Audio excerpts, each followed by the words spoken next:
কালিয়াগঞ্জ বিধানসভার প্রার্থী নিতাই বৈশ্যর সমর্থনে যুব তৃণমূল সম্পাদক কাশিম আলীর নেতৃত্বে সাংগঠনিক সভার আয়োজন। 23 এপ্রিল প্রথম দফার বিধানসভা নির্বাচন। ক্যালেন্ডারের পাতা যত এগোচ্ছে রাজনৈতিক পারদ ততই চড়ছে।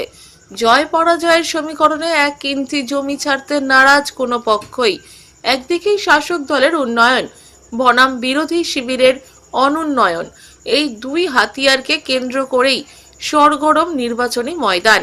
সেই মোতাবেক বৃহস্পতিবার রাতে কালিয়াগঞ্জ ব্লক তৃণমূল কার্যালয়ে কালিয়াগঞ্জ বিধানসভার বীরঘই ও বড়ুয়া অঞ্চলের ইয়ং যুবকদের নিয়ে সাংগঠনিক সভার আয়োজন করা হয়। এই দিনে জেলা যুব তৃণমূল সম্পাদক কাশিম আলীর নেতৃত্বে এই সাংগঠনিক সভার আয়োজন করা হয়।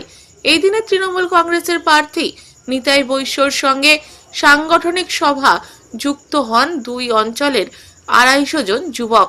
2026-এর বিধানসভা নির্বাচন কালিয়াগঞ্জ বিধানসভা যাতে কোনো রকম কারো দখলে না যায়, তাই ইয়ং যুবকদের হাতে নিয়ে মাঠে ময়দানে লড়ছে তৃণমূল কংগ্রেস। পূর্ব গোয়ালপাড়া আর সাথে হচ্ছে বড় বড়ুয়া, এই দুটো বুথের প্রায় 200-র বেশি ছেলে, একদম ইয়াং জেনারেশন, ইয়াং ব্রিগেড। আজকে তারা এই রাত্রিবেলাও আজকে এই পার্টি বসে এসেছে। তাদের ওই বুথের কিছু সাংগঠনিক আলোচনা ছিল। আগামী দিনে তারা ওই বুথে বিরাট একটা সভা করবে এবং বড় যোগদান সভাও করবে তারা। তো আমি বললাম যে ঠিক আছে, তোমাদের বুথে গিয়ে আমাদের একটা বড় সভা হবে এবং সাথে এখানে আমরা আজকে পুরো আলোচনা করে নিলাম যে আমাদের ওখানে ওই বড়ুয়া পঞ্চায়েতের সার্বিকভাবে কীভাবে শক্তি বৃদ্ধি করা যাবে। কতটা লক্ষ্য?